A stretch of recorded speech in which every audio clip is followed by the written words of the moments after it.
Hey, if you haven't joined our Patreon yet, would you mind giving it your prayerful consideration? Patreon is a way you can support the Trinity Joppa YouTube channel. We've got multiple tiers to choose from, starting as low as $2 per month.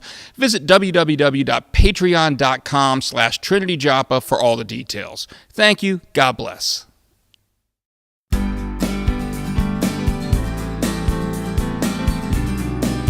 In your word we will follow. Hello and welcome to Trinity Talk Live, water cooler conversation from a Christian perspective. I am Ken Coughlin, and we were sitting back and we were planning what episodes we're going to do this fall for Trinity Talk Live, and we figured, hey, what's one episode that we could do that would get the most comments ever, get people, get their blood flowing, get the hate flowing? No, I'm sorry. Maybe not that, hopefully. So we decided, let's mix religion and politics. Hey, there you go. No, seriously. What we wanted to do is we're captioning this show, whatever the heck I decided to call it, putting Christ before politics, I think, or something like that is what I said. It'll be on the bottom of the screen, whatever I ended up deciding to call it. But obviously election season is coming, and so it's, I don't think, an exaggeration to say, they always say the two things you should never talk about at the dinner table are religion and politics, and we're going to talk about both in as far as the interrelationship between them, because it's divisive, and I think, as Christians we're called to be uniting rather than dividing. So it's a topic that's important, I think, we need to talk about. So we're going to do that today. But first, before we get started, I'm going to ask these two gentlemen who have both been on the show before now. Oh, yeah. Rick was just on, a couple weeks ago, wasn't it? Yep. Yeah. So go ahead and introduce yourself. Tell us a little bit something about yourself. I'm Rick Grant. I'm the executive director here at Trinity. I'm not going to say my party affiliation. I guess we'll probably get into that as the story unfolds. All right. I've been at Trinity for about 17 years. Very good. I think you've got us all beat here. So I think so. And this gentleman down the end, who are you? I am Greg Durward, and I have been here at Trinity for about 8 years, my family and I. So part of various ministries here, music ministry and passion play. When was the last time you've been? This is like your 9th appearance or something, I think, on the show. Either night, something like that. But it's been a while. Been a while. Was it the last time when you were on the Passion Play episode? Was that the last one? Maybe. Yes. Yeah. So that was the spring. It's a long time. And Greg didn't know this at the time, because I think I asked you guys to be on this show like beginning of August, something like that. I think it was. And was it after that I asked you to be one of the hosts for In the World? I can't remember. That's correct. So if I'd asked him the other order, he might not agree to come on today because he's got other commitments. But he's one of the hosts for our new current event show, In the World, that airs on the second Wednesday of every month at 12 noon. Right. So thank you for doing that. Yeah, our pleasure. So that's called a shameless plug, by the way. It's cross promotion. Yeah. So anyway, so why don't we go ahead and get started with our topic of the week?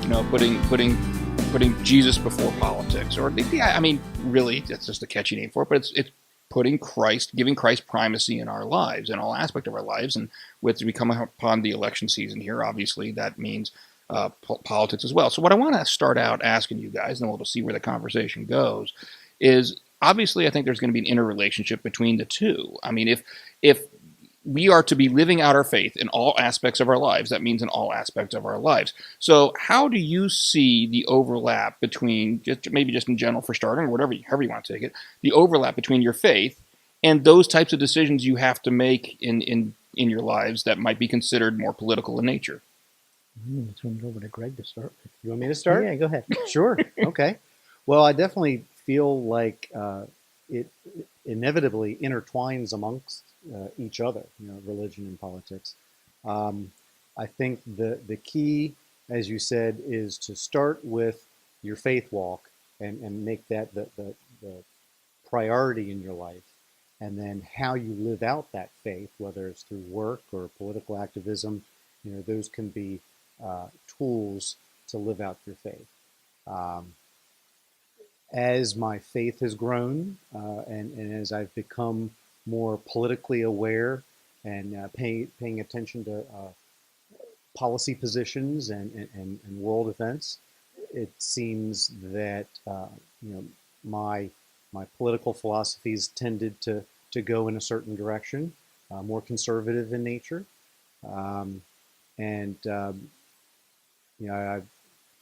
the two major parties in America, seem to co-opt our attention, the Republican and Democratic Party, and I sort of used the Republican Party by default, but neither are perfect.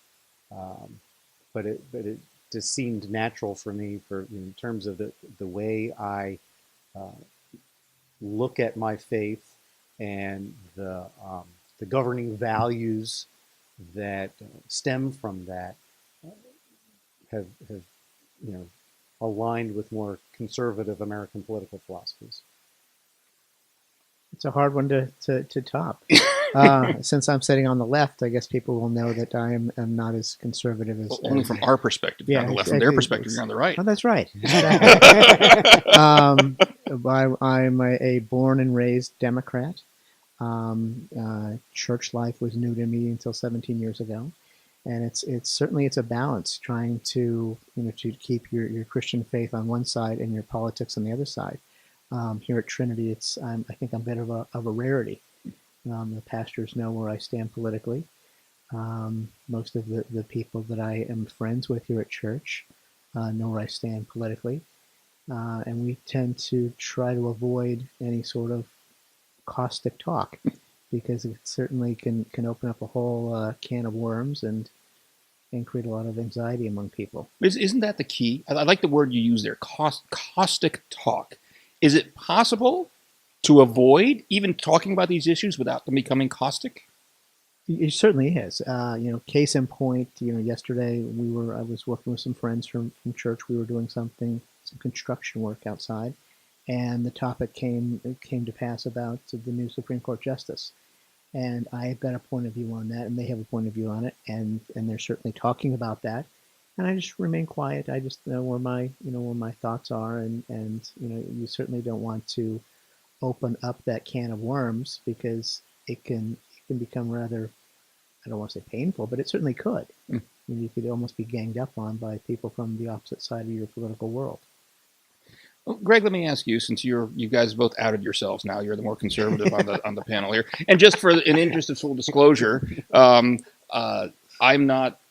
I guess I'm more moderator here, and I wouldn't describe my political viewpoints as moderate. I'm definitely more conservative leaning, but I am unaffiliated party-wise. I am a registered independent, so I could be the neutral bouncing board maybe right. as much as possible here.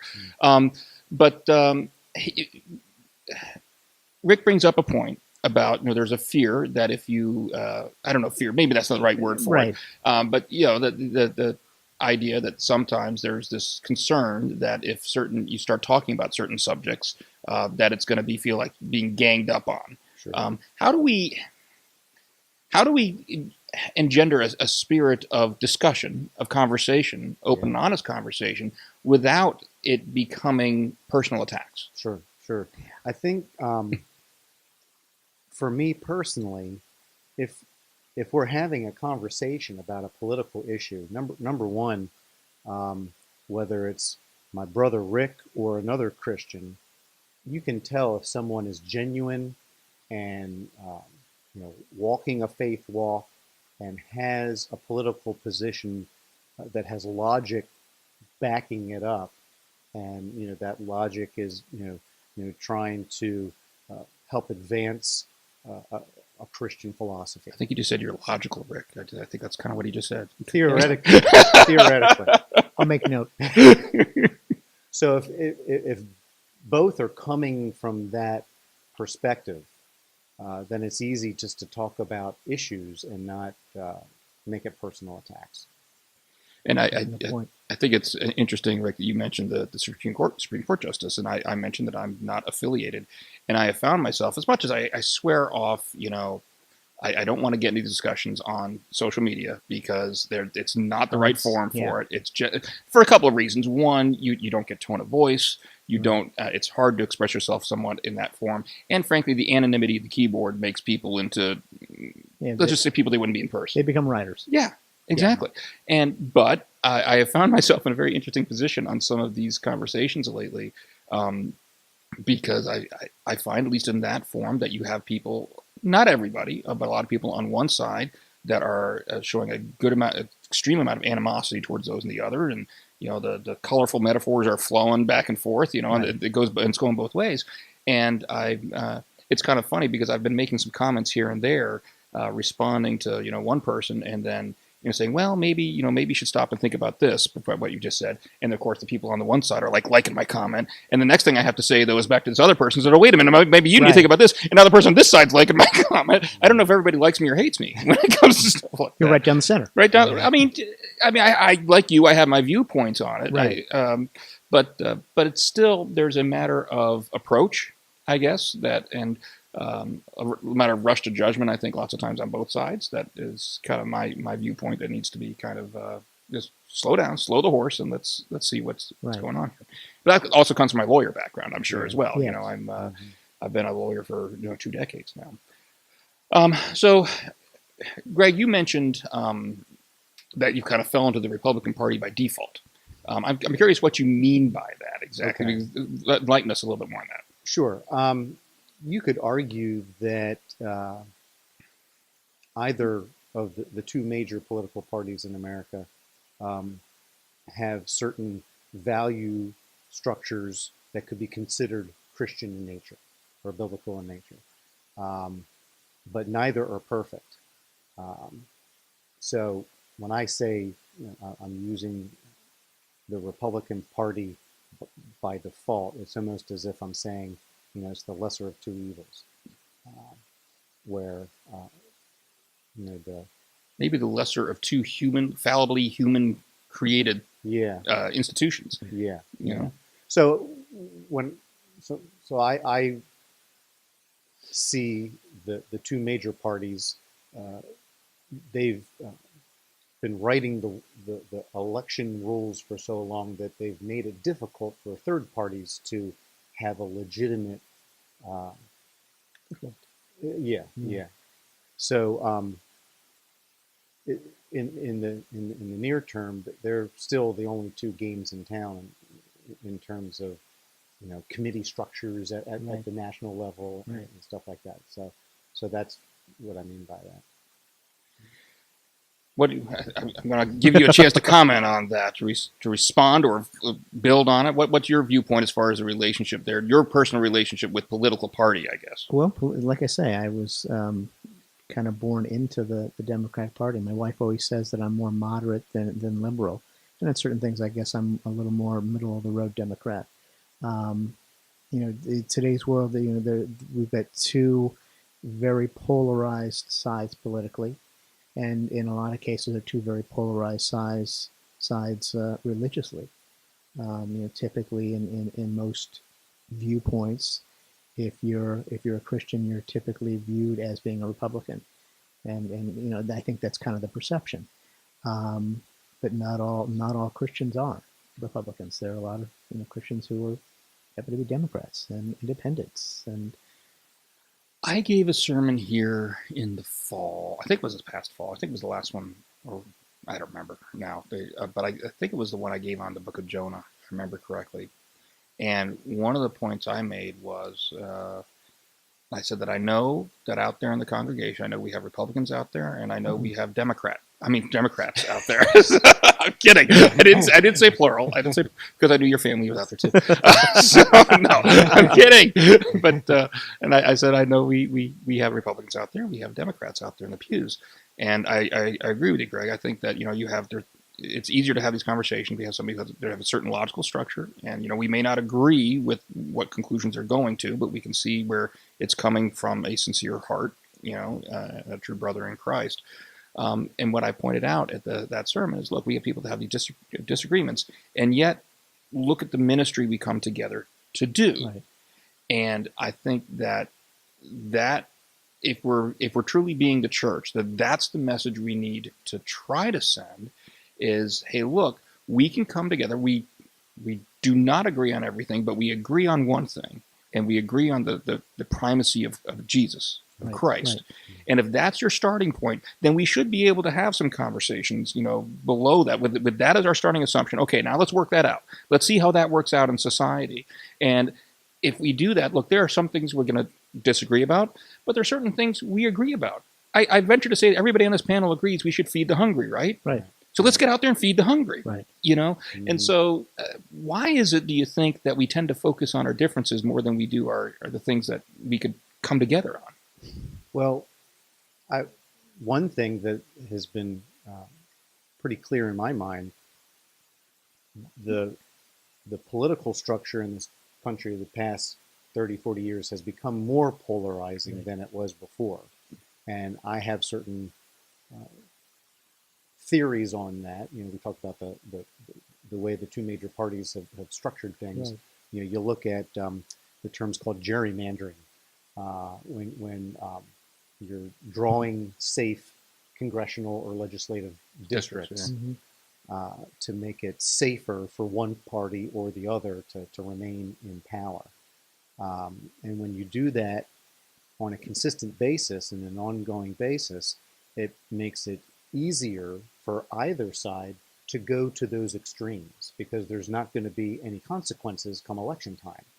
And so having these polarizing but safe districts from an election standpoint, it just makes it easier for those folks to go rogue and go in extremes because there aren't going to be any consequences. Right.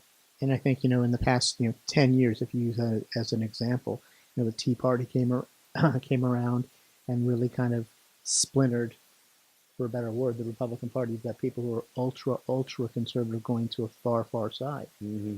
And the same thing's happening on the other side. Exactly, You're seeing that today at the Democratic you're Party. seeing that. Yeah. You're right. You're seeing people who are ultra liberal going to the far sides, and these two groups, or we're all one family, frankly.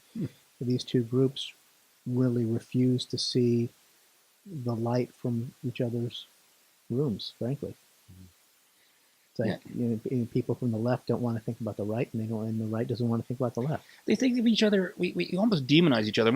Exactly. One analogy I use an awful lot. It seems like nowadays when we're cheering for our favorite politician, it's like we're cheering for our favorite sports team. And it's amazing the similarities there. I mean, especially if you go to Philadelphia and see how those Eagles fans treat. No, I'm kidding. No, not really. But but you could chalk politics and sports. It's all false idols. Right. If you're devoting so much of your personal pride and your personal brand to a sports team or a political party, that's just a form of idolizing the wrong thing. Cheering. Yeah. that's I wish we didn't have a few more minutes to stretch this out, because I'd love to end on that point, because that's a brilliant observation. I think if we're talking about putting Christ first, that's a really good way of looking at it. Is when you're looking at the political arena, are you putting your party first? Because if you are, then you are setting up an idol for yourself. You're putting something above Christ. And I guess maybe I'll be honest with you, that's partially why I am independent. Is I've always had an issue with political platforms, so to speak, with the party, getting together and saying, okay, here's what we stand for. And don't get me wrong, I understand the need for it. I do. I mean, you've got to kind of identify who you are, so people know, kind of where they fit. What you stand for. Yeah. But it always caused an issue for me, because the next step seems to be that cheering squad, that the mentality behind it is we're cheering for our favorite sports team. What does that mean if I'm cheering for, sports team X, political party X, that I have to agree with, or I'm going to be pressured to agree with all of items 1 through 221, that they have on that platform. Right. I don't. What happens if I don't agree with that? Yeah. So that I like the idol analogy that you have there. So let me open up the floor one last time in the last few minutes we've got, as far as any closing comments you guys may have about the interrelationship between how you see your faith and your politics living out in conjunction with each other. Anything we haven't talked about? Well, I think kind of putting faith and politics into a vat and stirring it together. I think that most people try to live their life and do what's right. I know that's what we try to do. Not every political decision made in Washington do I agree with, or do I disagree with. I'm guessing you disagree with more of the decisions that are being made there now than were made there in the last term. That would be a positive, yes. And I've just lost my train of thought on that. Sorry. Go ahead. Okay. Well, like I said, if you approach every relationship and every conversation from a spirit of goodwill and Christian brotherhood, then that builds a level of rapport and trust with someone. And if you start with just whatever the platform talking points are and just regurgitate that without thinking for yourself, Without feeling it. yeah. So that's why I appreciate an intelligent conversation that has, if you back up your opinions with some logic and maybe even some statistics. Yeah, and less and less emotion. Yeah. Because people, politics and religion are two lightning rods that people will certainly grab onto and either attack or embrace completely. And there's sometimes there's not a lot of gray matter between that, or a gray area between that. Sometimes not a lot of gray matter either. Yeah, good choice of words. No, and I agree. I mean, I have this conversation in a lot of the apologetics classes that I teach and everything as well, because it's not just politics. I got news for you. People seem to formulate their opinions based upon memes on Facebook more than anything else. Yeah. And there's an author, I promote him all the time. I think I even mentioned him on last week's show, if I remember correctly. Greg Kokel, who writes a book called Tactics. How to sharing. It's a game plan for sharing your Christian convictions. And he's just talking about how to have conversations about your faith with people. And the first couple tactics he shares are just, basically asking questions. He calls it the Columbo tactic, and he breaks it down. And the first question is, what do you mean by that? What do you mean by that? And then how did you come to that conclusion? And it's amazing how many conversations ever get past that second question. Right. Because you ask someone, how did they come to that conclusion? They have no idea how they came to that conclusion. Right. And so if nothing else, figure out why you're coming to the conclusions you're coming to, because then you'll be able to engage in these conversations. And I think we owe that. If we really are viewing our political decisions as coming from an outgrowth of putting Christ first, if we see that as the head, and now we're working that out, and our politics is part of that. Scripture says to love the Lord your God with all your heart, with all your soul, and with all your mind. So we should be thinking these things through, and not just going willy-nilly with whatever the tide's taking us on that day. I do want to mention the very last thing here is that it was 2 weeks ago that Pastor Jay Jackson, who's our pastor here, was preaching, and it was the first sermon he gave on our Welcome Home series. And one of the things he mentioned in that sermon was, understand this: there is nobody you are going to see in this life that Jesus didn't die for, that God doesn't love. Now they may not reciprocate that, obviously, but everyone is part of God's creation, even the most person you found to be the most vile person out there. And we need to try to better maybe look at people that way. Doesn't mean we shouldn't have conversations. I'm a big advocate. We need to talk about these things because it is important. But it's just maybe the tone that we go about it with. Anything I forgot you guys wanted to say? No, I was just thinking it would be interesting to if you looked at Capitol Hill and kind of figure out where people stand in their walk.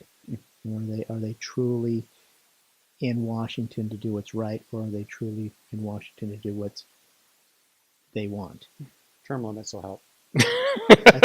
And there's our political advocacy for the day. We're going to close out on that. We agree upon that. All right. And thank you all for watching. Hey, if you did like this video, do me a favor, go ahead and click the like button. That's a thumbs up button right here on the YouTube page.